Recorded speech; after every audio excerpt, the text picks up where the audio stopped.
for me to do that to you in this moment. But Sam Bradshaw, Sic'Em365.com, joins us now. Sam, thanks for hopping on. As always, this one, both these teams have been so scattershot this year. This had to be a pretty interesting week for you going through film. Yes, thanks for having me on. And it's definitely a mirrored season journey. They each had a disappointing week 1 loss to a group of 5 school. They each had one of the better teams in the Pac-12 dead to rights and lost in the final minute. They each got off to the conference schedule with a loss and then came back to counter it with a win last week. They're both on a somewhat similar journey. And, you know, each side is far from a complete team. And it's just that the weaknesses are in different spots of the roster. And it'll be interesting to see how they match up. So last week with Baylor, was that something that they've just not done yet, or did circumstances have to be perfect for them to pull off what they did? Well, anytime you get down that big, obviously you need some things to break your way. But with that said, the way that each team scored, it fits the profile of a game you could see a team come back.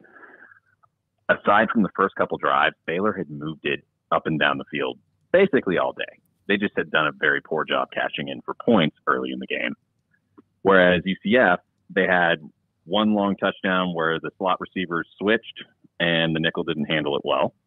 And then they also had the one long run where they got to the outside because either the safety or the nickel didn't do a good job setting the edge. Aside from that, you had the one drive early that they put together with multiple plays for long distance and a score. But from then on, one offensive score. So it wasn't exactly like they were moving it all day. They got out to a fast start and then Baylor adjusted. On the other side, Baylor was really able to run it all game. And once you had the scoop and score to offset the one that Baylor gave them, it really put Baylor on a lot more level playing field. And kudos to the Bears. They found a way to slow down that passing attack with Timmy McClain. And that really, really was critical because UCF's a very good running attack, but so often this year you've seen guys be able to pass on the Bears in critical moments. And for them to come up when it counted and deliver was huge.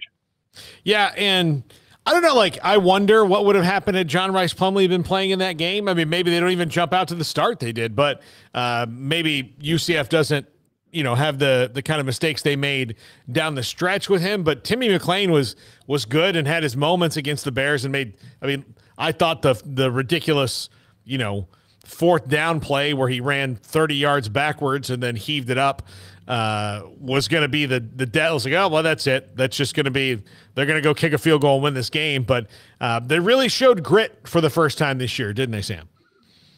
Yeah, they definitely stood in there and kept fighting. And that was a good team they beat. That's a team that went into Manhattan, Kansas, and only faded in the very last moments of the game.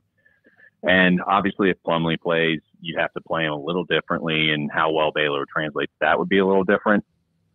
But, you know, you also probably don't get that highlight play that Timmy McClain gave you where he just backed up and looked almost like a point guard starting and stopping repeatedly all over the field. But no, it was definitely a gut check time for the Bears, and it was something that psychologically they probably needed to have break their way for the rest of the year, because it doesn't get any easier from here on out. UCF was a good team, Tech's a solid team, and you're going to have good teams from here on out. You got to be ready to play. So Baron Morton at quarterback, they handled him last year in Lubbock. He has not had the best start to his season, I know, that he would have wanted to, but last year kind of looked like, last week he looked like he got his sea legs under him late in the game against Houston. What do you expect from him against Baylor? Well, what I expect from him is really dependent on how well Baylor can stop the run. You know, if Baylor can stop the run with limited guys the way they were able to do last year and make this kid execute down the field, I think Baylor has a pretty good chance to match up pretty well against this offense. Now, with that said, this is a team that you have to really, really beat on 1st, 2nd, and 3rd down, or else you will be dealing with them repeatedly on 4th down. they're going to inch their way down the field. Their line's not amazing, but they'll run with a very good short area running back. They have a clear willingness to run the quarterback. They do a lot of RPOs where the receivers block for each other. They stress you laterally. They stress you with a quick passing game. They do a lot to try and carve out little gains. And getting them off schedule for a fourth down conversion is very, very difficult. Despite the score getting out of hand, Baylor didn't really do it all that well last year. But they were able to force turnovers on 42% of Tech's drives, which clearly puts the thumb on the scale on what your outcomes are going to be. And part of that was you were facing a young kid and you were making him execute over and over again. Whereas he had really beaten some of the man coverage that Oklahoma State was throwing at him. Baylor was forcing him to make multiple reads. Baylor was forcing him to make those decisions. And he coughed it up on a wheel route on a post wheel flat that the corner played really well. He coughed it up on faking a bubble screen and then trying to hit a guy downfield who was pretending to block and then releasing for a route. And they were able to get some cheap turnovers that way. And then they got a late throw from Tyler Shuck, and they also got another interception off of the Donovan Smith. And that clearly turned that game, despite Baylor doing their best to give it back with personal foul penalties and a fumbled option snap that almost let Tech back in it for a stretch. So run game wise, Richard Reese finally got his kind of day in the sun this year. And for whatever reasons, he hasn't been a major part of the offense especially in the games that they lost. It was kind of befuddling, Sam, that he just was not a part of things. How much does he change it when he's in there? He's a very good system fit for what they want to do. He's not the biggest guy, so he doesn't give you all of what you'd like in terms of falling forward for those extra yards the way an Abram Smith would probably have a little better ability to. But he knows where to cut. He's quick. He's fast. He hits the hole hard. And he's a very good fit for the system. But with this running game, I'm worrying less about who's carrying it and more about how Tech's playing you. More than any game last year, the alignment by the defense really dictated the rushing yards last year, because when Tech was in that tight front and they were playing those 4-eye techniques really aggressively, the inside shoulder of the tackle on either side, the backside 4-eye guy was effectively denying the cutback lane because he was so far inside the tackle couldn't reach him on those wide zone blocks, which really made, when Baylor ran the wide zone against that look, they got like 2.4 yards per carry. But when they ran it against normal looks, they were very, very healthy, like 6-7 yards per carry. But the clear thing that may force Tech out of that look this year is the fact that Baylor completely humiliated them with that quick toss, because they pulled those defensive ends so tight inside. They were able to pin them inside, pull the tackle and guard outside, and that quick toss all of a sudden had numbers on the sideline. And I think Baylor averaged like 9 yards a carry on that little concept. And it will be interesting to see how Tech adjusts. Is it something where they change their alignment and lose some of their efficiency against the wide zone that way? Or is it something where they double down on the tight front, but leave something open in coverage and dare Blake Shapen to beat them? Is this a game where they can't also do, I mean, they can't keep doing what they did and fall behind like they have the last few weeks. They've got to starting fast, don't they, Sam? Obviously a fast start, you need it, and especially against this Tech team, because they will do everything they can to stay on the field. They'll go for it on fourth down. They will stress you laterally. They'll run the quarterback. They'll throw different types of run schemes at you. You need to be getting off to a good start, because this is a solid offense you're facing. Now, I think Baylor can run on that defense if they play them honest.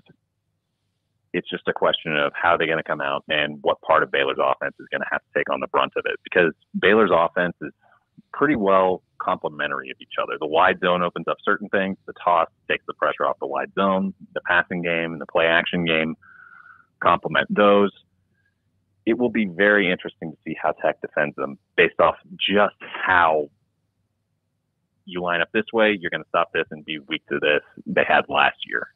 Just kind of, that's the part of the matchup that really intrigues me, because they were, depending on how you looked at it, they were either incredibly successful against Baylor's basic scheme, or they were incredibly unsuccessful, just depending on how they lined up.